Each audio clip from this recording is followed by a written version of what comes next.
Hi viewers, welcome to Shyama's cooking. இன்றைக்கி நம்ம பார்க்க போகிற ரெசிபி என்னென்னு பார்த்தீங்கன்னா மிளகாய் பஜ்ஜி. எல்லாருக்குமே ரொம்ப பிடிச்சமான, ரொம்ப விரும்பி சாப்பிடக்கூடிய இந்த டீ டைம் ஸ்நாக்ஸான மிளகாய் பஜ்ஜியை எவ்வளோ சாப்பிட்டாலும் ஈஸியாக டைஜஷன் பண்ணக்கூடிய ஒரு சூப்பரான டிப்ஸோட இந்த ரெசிபி பார்த்துடலாங்களா. ஃபஸ்ட்டு மிளகாயில் இருக்கக்கூடிய எல்லா சீட்ஸையும் ரிமூவ் பண்ணி எடுத்துக்கலாங்க.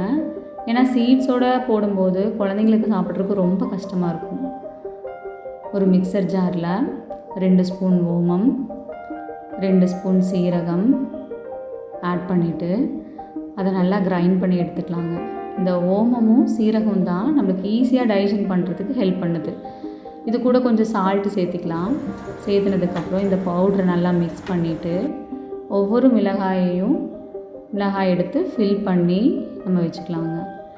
ஒரு பேனில் மிளகாய் பஜ்ஜி போடுற அளவுக்கு நம்ம எண்ணெய் ஊற்றி காய வச்சுக்கலாம்.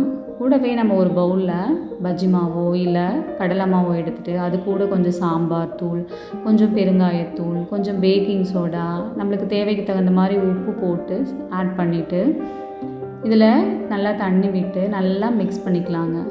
கொஞ்சம் கூட ஒரு சின்ன கட்டி இல்லாமல் நல்லா மிக்ஸ் பண்ணி பஜ்ஜி போடுற கன்சிஸ்டன்சியில் நம்ம கலந்து எடுத்து வச்சுக்கலாம். கலந்து எடுத்து வச்சுட்டு நம்ம ஏற்கனவே ஃபில் பண்ணி வச்சுருந்தோம் இல்லைங்களா, அந்த பஜ்ஜி மிளகாயை எடுத்துகிட்டு பவுடர் வெளியே வராத அளவுக்கு கொஞ்சம் கேர்ஃபுல்லாக அதை பிடிச்சி நம்ம டிப் பண்ணி அந்த எண்ணெய்க்குள்ளே போட்டு பொரித்து எடுத்தோம் அப்படின்னா நம்மளுக்கு சர்வ் பண்ணுறதுக்கு சூப்பரான, ரொம்ப ஹெல்த்தியான மிளகாய் பஜ்ஜி ரெடி ஆயிடுச்சு. இந்த ரெசிபி உங்களுக்கு பிடிச்சிருந்துச்சுன்னா சப்ஸ்கிரைப் பண்ணுங்கள், லைக் பண்ணுங்கள், ஷேர் பண்ணுங்கள். தேங்க்ஸ் ஃபார் வாட்சிங்.